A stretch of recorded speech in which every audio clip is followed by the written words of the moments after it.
Question from the public.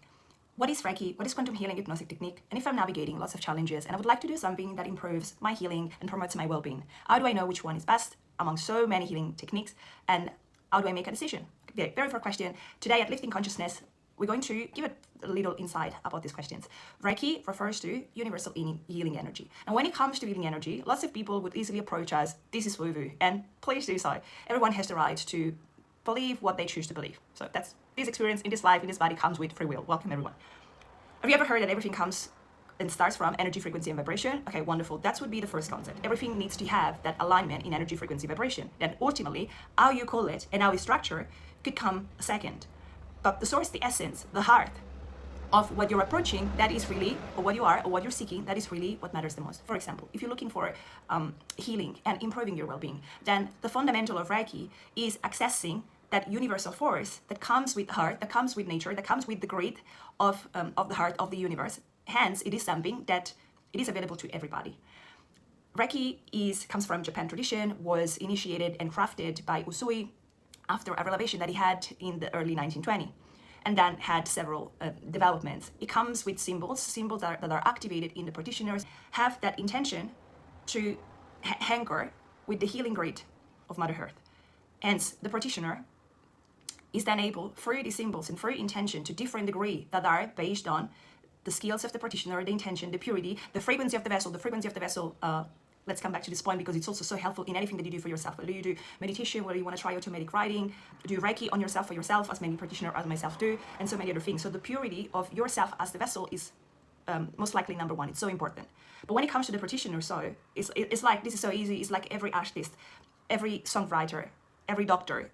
It is easy to see that despite the profession or the skill or the industry is the same, everyone may embody that skill and that profession in a different way.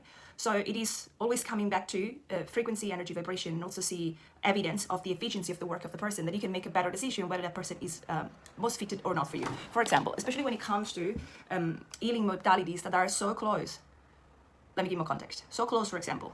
With Reiki, you would be close to the practitioner. Reiki can be done online as well and at a distance, but it also can be done face-to-face. If you do a Reiki session face-to-face with a practitioner, most likely you could be lying down on a massage bed table, on a sofa, on a bed. You could even be seated really. You would be clothed, and the practitioner could have the hands like in proximity to the body or on the body in different points. It would try, so with the knowledge of the symbols and with the attunement, with the grounding, with the cleansing of the vessel, and with the attunement to these energy grids, tune into that frequency, and allow you, if you wish, if your belief system and if your heart and if your ego mind are all on board in receiving the healing, to be able for you to access those frequencies of healing so that your body can do what it's designed to do in promoting its own well-being. So it's not the practitioner is not the healer. I'm not healing everybody. I'm helping. I can be the facilitator for the other person to heal itself. This is when it comes to holistic practice, is basically the concept. So this is just to, in a way, some humble down everybody that is not necessarily the practitioner is someone special, although there is something important with this. So surely, and I want to open really a frame of respect for all practitioners, there is an exchange. So for the person that receives treatment, it's really walking in, walking out, and then your body, if you were sincere in that openness of your belief system, of your mind, of your heart, your soul is on board receiving. Your soul is on board receiving if you've done your due diligence. So if you at a cellular level, if you feel, people would feel this different. Some people would feel it more in the gut. You could feel it in the heart. You could feel like sensation on like tingling on the skin, or a strong nudge to push back. If there's anything, any innate feeling that is telling you to push back, there might be something off. I would encourage you to investigate on that, on what it is. Layer of discernment. If this pushback comes from the thought and your mind, you would have to practice to be able to discern what is the difference and how to tell that. Continue to practice. Be absolutely humble and absolutely open to observe within yourself and being able to observe those subtle differences. It's like if you observe a painting in shades of blue. You know, oh, that's so blue. Pause, relax, sit the judgment aside. Be humble in your observation and be curious to discover how many different shades of blue can you find. This tied back to, if you observe within yourself, if you have to make a decision and a judgment with what are you experiencing and how do you trust if that's true or not? How do you know if a pushback is a judgment of your ego mind or if that's your soul trying to warn you? And at the same time, how do you judge if a person is genuinely a person that has good skills, has good ethics, is genuine, is trained, is expert, and the technique and the practice as well, it's something that really could help you. Or maybe something just that has good presentation skills, has good marketing, but in reality, morals and ethics are not that aligned. They're more scared about taking your money rather than the healing. So, or maybe someone is very genuine and has lots of good intention, but the skills are not really there. So either way, the outcome may not be as brilliant as I would like to. So how do you make this decision? As discerning the colors in the painting, observe within yourself. If it feels like the block is like a block from the ego mind, from the brain, it's like, no, I don't believe this.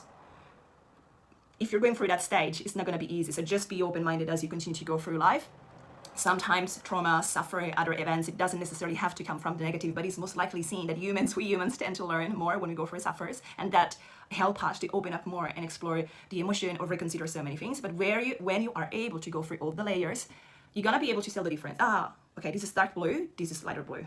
This is what it feels like, or this is what it sounds like when a thought comes from the mind, where a resistance, that's a belief, that's a programming that I don't believe.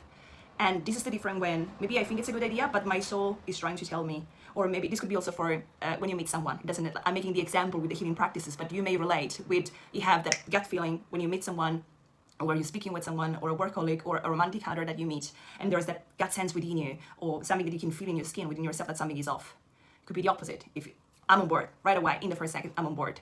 So even though I'm expanding a little bit more, all these are keys, all these are small tools that you can apply for really anything in life, including when you need to make a decision. So first, it's like understand that there would be different decision-making centers within yourself, within your belief, within your mind, within your heart, within your body, within your soul.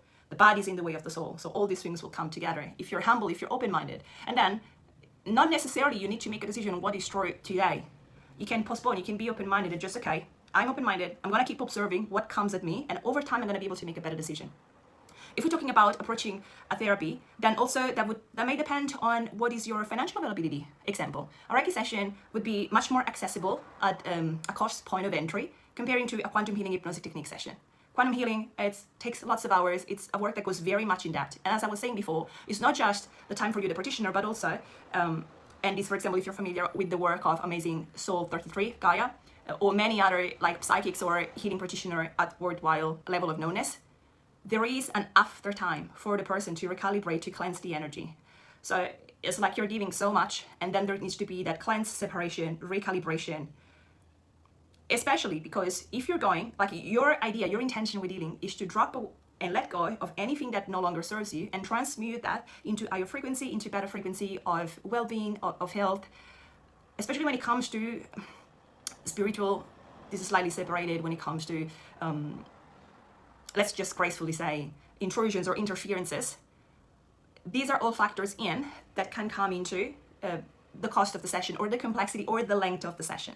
When you observe and when you acknowledge the investment from the practitioner, from the person that is going to take care of you, just know that there's going to be also a detox time for the person to be able to go back and operate and take care of themselves for other people. So it doesn't just finish as soon as the sessions finishes. When I do quantum healing, I want to do Reiki or even massage at times, I need to take the rest of the day off just for that recleansing, recalibration, because it was so intense at an energy point. Now let's go back to Reiki energy.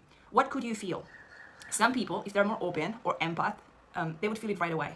You could feel a shift within the energy. How do you know if that's true? Again, we discussed before, be humble, be open within yourself to notice. It's very helpful if you have developed a practice of meditation, or just being able to sit within yourself in silence. Not to have your ego rational mind jumping in, filling the blank at every moment. That's useful. Keep that in. Just put it aside. Can come back later at any point. Just for whatever is the duration of the session. Could be 15 minutes, 30 minutes, 1 hour. I generally start like with 20 minutes, 30 minutes, not more than that. Could be already very intense. And practice within that silence within, just receiving. You don't have to think about anything, but just receiving. Normally there would be gentle music, the music and the sound that communicates to the cell of the body as well, with an intention of healing and promoting well-being. Subtle shifts within could be noticed. And I want to bring the example I've said at the beginning. So when I was a little one, I used to suffer a very intense, frequent migraine, like debilitating, not being able to speak, not being able to move or to function. Long story short, my parents lovingly tried everything. From Western medicine, I've done something like 20 MRI or more, going through all like the specialists, specific centers for this matter, and etc. And lately, like for a neighbor suggestions of someone very dear that had beautiful results, I remember they once drove me to a place where they were a practitioner doing this type of energy healing. And I was the one that was extremely skeptical. So I've sat in there, but the whole time, again, I must have been like 10 or 13 back then. So I just remember being there and not wanting to hurt anyone, but 100% there was that blockage from my belief system that this doesn't work. Like this is, what is it? This is not doing anything. So what I've observed through life is like even the practitioner was there. The person was a genuine person trying to do their best in dedicating me their time with the hands placed on my body, but I was so shut down. My frequency were completely in another point. And so if you go with the belief system that is, this is not going to work, I'm not going to receive anything, it's very likely that's what you're going to end up with. I'm able to tell this story because then I have the perspective of the difference. I've started doing my Reiki course and journey many years ago, should be 8 years ago or so. And by now I'm a Reiki master, so I continue to study, and regularly every day I have a practice of practicing on myself. And I can tell it was a slow process, but I can completely perceive the shift. So sometimes the energy, especially with a few symbols or like with some intentions, the energy is so strong that 100% needs to lay down. And it's like that heaviness in the whole body is not just a sense of heaviness. You would feel like you cannot deny that something is happening. Now, even if you're able not to judge and leave any words or definition aside, you can tell that something is happening.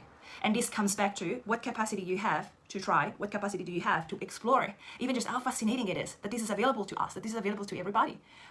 Like you can do it, you can go and do a course yourself, you can first try for another practitioner, and then keep developing that practice of strengthening the relationship with yourself and see what comes out for you. How do you feel after?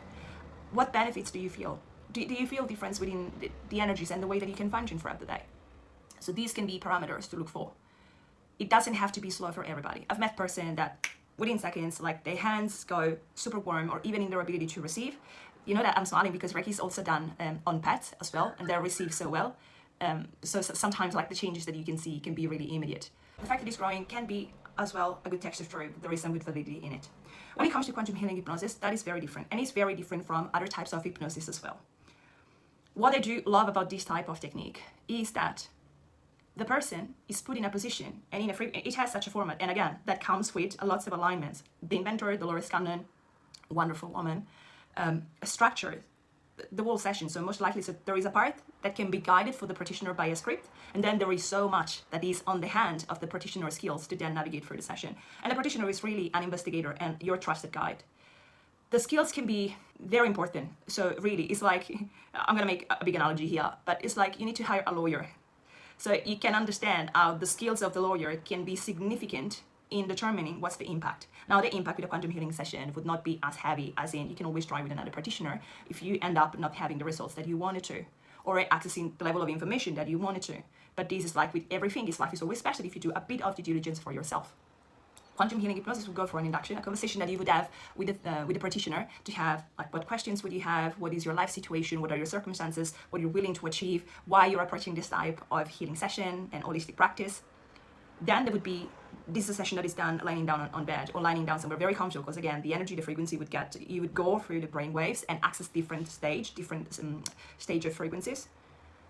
There is the first part after the meditation and trying to visualize. For the people, I've worked with people that, I don't visualize, I cannot see, I cannot imagine anything, I cannot see. That's it. There is a way for everyone. Where there is a will, there is a way. So I even work with people that cannot see, but they work with sensation. I sense. So there is a readjustment of the whole conversation and the word dialogue to make sure that the person has the experience. Don't be too fussy on the words. Is what you can experience. Let go everything, and if you can find that flow of truth within, it will come. And again, I don't know if this is true or not. Don't rush to make a decision. Just go through the experience. You still can, but you're gonna pause and you're gonna interrupt, the experience many times.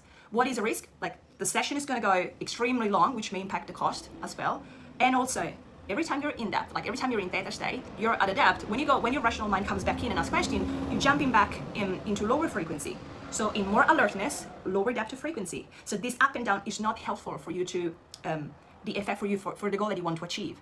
So I cannot stress enough, like, you're welcome to be skeptical, you're welcome to have all the questions, but if you choose, in your best interest, if you choose to try this practice, leave aside every type of resistance and at least commit with yourself that throughout the whole session, you're gonna be open and just, you have the recording, the session is recorded for you. First of all, your rational mind is still gonna be present, it's always with you, it never leaves you. Even when people talk about the death of the ego, that's the transmutation of the ego. Yes, in a sense, there is a death of the ego, but it's a transmutation. In this case, it's similar. Your ego is always in the room with you, which just maybe not, I use the analogy of the driving. When you drive a car, you're not in the driving seat. It may come to passenger seat at the front, to at the back, when you go into the trans-channeling of the higher self. What is it? So we said there's the meditation, could be sensation, visualization, and then you go into past life regression. Most of you by now are more accustomed to the concept that everything is here now, which is true. Again, it doesn't matter if you call it past life or another life that is happening at the same time. Don't get too fussy on understanding or getting the right word. It's another life or another experience that may contain a message that is helpful for you. to integrate, to understand better something that you're going to experience right now. Sometimes there are things or circumstances that we need to acknowledge to be ready to let them go. So until you see a message, until you receive and acknowledge that lesson, there might be something within you, whether that's the soul, the body, the mind, patterns that keep repeating in your life, that are not ready to let go. And this has been seen over and over. Sometimes there is a reason. Sometimes there is a reason why there is an illness in the body, why there is a patterns that keep repeating with people, etc. So sometimes that was agreed as soul conduct to stay. But much more often, once the circumstance is acknowledged and is seen, then it's ready to be transmuted and released back into a better situation.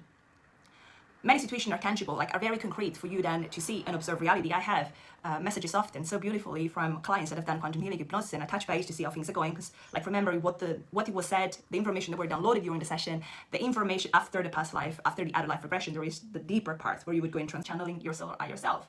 So that's the most beautiful, like really mind-blowing part of it, which is the person would go through, like is the soul, is the higher self of the person, like you're channeling basically, but you're channeling whether that's your spirit guide, your higher self. It might be a variety, but it's always something in the best interest of yourself. How do you know? You will know. You will know the difference. You will be able, but it's not something that it takes, how do you know I was going to be to skydive? Jump, and you'll find out. Like do your preparation, do your due diligence before, go with a trusted company, check that everything is safe, but then you need to make your part in deciding to jump. And just surrender, flow with the experience. It's safe, you're on a bed, everything is going to be recorded. If you're willing to try, then you'll try and you'll know the difference. Even the most skeptical, like I had, like beautiful, like tears in the eye, full of joy and warm experiences because of what was coming through. And it's so magical, it's so transformational to see, like, is that mix, I'm getting chills right now, is that mix of having chills in the body? It's like, you can see, it's like for the first time, the ego mind turns back and looks at the mirror from within and discovers there is so much more that we have within us. That is so powerful. But that from that moment, like you understand that you're always so guided and supported, it's absolutely beautiful. And that part enables the person, so me, the practitioner, I would ask questions, and it's not just reading, there's many skills because there's lots of negotiation that needs to be done with reframing the questions. If the person, it's a high-level meditator, very open, very has already embraced their soul, then it's so beautiful because flowing conversation can come through. For people that are more in their ego mind or just more skeptical, information might come through, it could be just one or two words because it's a filter. Like the ego would provide, your personality would provide a filter, which is not by will, it's just in a way it's by will. But what I mean is like, even though you want it so bad to have the answers from the questions because you're opening yourself up with truth, you're opening yourself up with vulnerability, and you do want to hear, you're open to the experience, but there is that part that have been built up year and year, like months after years of your existence, and it just does what has been programmed to do, to protect you in that way. And so it would filter what comes through. So sometimes it's like one or two words come through, but it's so beautiful because then there's always that intelligence. And I also know these from challenging myself when I channel my guide or my souls or other beings. Like sometimes it's like a flowing conversation. Sometimes it's just a fraction of a sentence. It could be just words, it could be a strong sense of yes or no. Sometimes you could, okay, maybe words are not coming through. The ego mind, like, is this too much? Is creating that layer. But just surrender. Like if you're floating on the ocean or on water, just trust yourself, just breathe, surrender for the experience. I had sessions where people like reached a block, weren't able to speak, guiding them through, they were still able to receive the answer to their question by visual, by sensation, by a sense in the heart. Like I'm talking about specific, not just warmth or cold or a love. I'm talking about something, a message specific that was making sense specifically for them. And it's not, I don't give the answer, they provide the answer. So you surely throughout and after the question will have so many ways to tell that the experience was true. And also continuing to going on through life, you will be able to tell how what you received was applicable or not. And then they would, because again, you're not just having a conversation with like myself, a practitioner, and then I'm not part of your daily life. No, you're having that conversation with your soul that is with you 24/7, 365. And that's what's so beautiful, because when someone is guiding you to rekindle that connection with tools and messages that normally you're not able to tune in because your frequencies are so different or you don't know how to, yes, it is true, we have all answer within, but how do we access the answers? Like not everybody is a psychic level 10, like not everybody is able to automate writing or channel their spirit guides here on demand always. Like for general public, it is not so often. So it's mind-blowing that there are some techniques, there are some practices. If you're familiar with types of plant medicine as well, that's also an analogy that can make sense in accessing different frequencies to be able to have different type of information. I'm not comparing QHHT with plant medicine in any way. I'm just making an analogy to when we are in certain frequencies, we can access different information. So what is so beautiful is that after the session, because that connection is with your soul that is always with you, if you follow through the advices or the insights that were given to you by your soul is like your teacher, it's like your guide that is with you. So the more you keep walking your path, the more you keep following along, what is the best for you to improve your well-being, and the more synchronicity will present on your path. The more you allow your ego mind to go back to where you were before, I don't believe this is nonsense, I'm gonna keep going to that toxic relationship, to the habit that is not serving me, to my old belief that is keeping me little and stuck, and then synchronicity are not coming. It's like the universe is witnessing, and your soul is like, this is the story that you want to keep repeating on? Okay, fine. There is no judgment. There is always that ground of love and support. But just know that the more you keep showing up, once the path is pointed to you, the more you keep showing up. And this is a message for me. And the more things will continue to flow. Okay, I have to tell you this, that you may know if you have, excuse me, watching Another Life. We have the chakra, the energy center. The throat chakra is told to be the higher self, the energy center of the throat, of your higher self expression. And my soul way of communicating with myself, if I'm speaking and if I stumble, if I'm speaking the truth, if I'm saying something that's on the money, that's exactly it, then I know that this is the truth, because my throat will start to shrink. I would have tingles in my skin. I feel it in every cell. There is that sensation of joy and love that comes, so I have chills in that good way. And it's very moving, it's very emotional. So that was a message, that was a reminder, a tap on my shoulder that, can you hear what he's saying? If the path is shown to you, just keep showing up, and then things will continue in a ripple effect to show you the way. So this, excuse me for the emotion, this is exactly the same for you. One of my dear friends, we done a session together. It's so beautiful. And she said, look, since we've done the session, I've noticed so many things continue to, like, my inner gifts have continued to flourish and open. Things that the soul said into session were going to happen have actually happened, and so on. People that have remained more skeptical, they're kept going on with their life, but not as much progression. So it's always like the individual results cannot be foreseen. I'm gonna wrap the video at this point. If you have any additional questions, please, I really appreciate when you write down in the comments so I know what question to answer next and how to guide for the next content. Thank you so much. Have a lovely day. Subscribe to support the channel. That means so much. Bye everyone.